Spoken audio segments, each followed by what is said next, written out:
السلام عليكم ورحمة الله وبركاته. صباح الفل عليكم، صباح أجمل يوم عليكم. النهاردة إن شاء الله يلا بينا جولة كده بالأسعار اللي احنا هنقولوها. ويا جماعة حطوا في دماغكم الأسعار هي هتزيد، يعني هتبقى في زيادة عشان خاطر دخلة رمضان. صلى على النبي كده، هنسموا الله. والناس اللي حاجزة معايا رومي أرجو إن انتوا ترنوا عليا تأكدوا معايا الحجز، ومش مرتبطة بالسعر اللي حضراتكم حاجزين معايا بيه. يعني أنا بسعر الله الحاضر في اليوم اللي أنا بنطلع فيه دفعات الرومي بتاعي. النهاردة هنعمل عرض 125 جنيه، وزن من 7 كيلو ل 10 كيلو رومي. بالنسبة للبط الفرنساوي 110 هيتوزع النهارده. البط السوداني البلد الحر السوداني الأصيل بتاعنا اللي انتوا شايفينه الدكورة دي أوزان تقيلة 145 جنيه. البط النتايات زي ما انتوا شايفينها كده 130 جنيه، نتايات أوزان صغيرة اهيت. بالنسبة للأرانب 130 جنيه النهاردة. بالنسبة لعرض الصاص و105. البلد الحر الفلاحي 125 جنيه.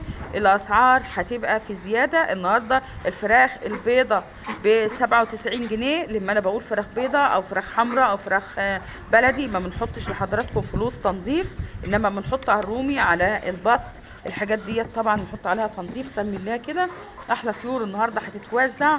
الناس حاجزه معايا يرنوا عليا ان شاء الله. بكره انا هنكمل للناس اللي ما خدتش فطير، هنعمل فطير وهنوزعه مع القشطه ان شاء الله. الناس اللي حاجزه معايا يرنوا عليا يا جماعه. الفطير ما خدوش امبارح، وانا مش في مكاني نعمل النهارده عشان ضغط الشغل.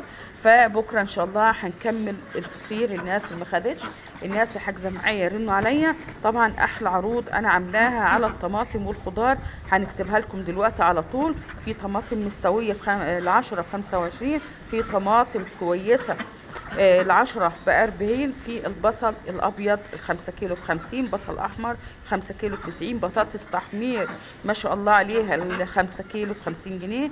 في قلقاس مكعبات بقى، والخضار ده كله انا كاتبهولك وهنكتبه لكم كمان على الجروب. دعواتكم يا جماعه باصلاح الحال يا رب. اكفينا شر العين، اكفينا شر الناس الحقوده. اللهم صل وسلم وبارك على سيدنا محمد وعلى اله واصحابه اجمعين.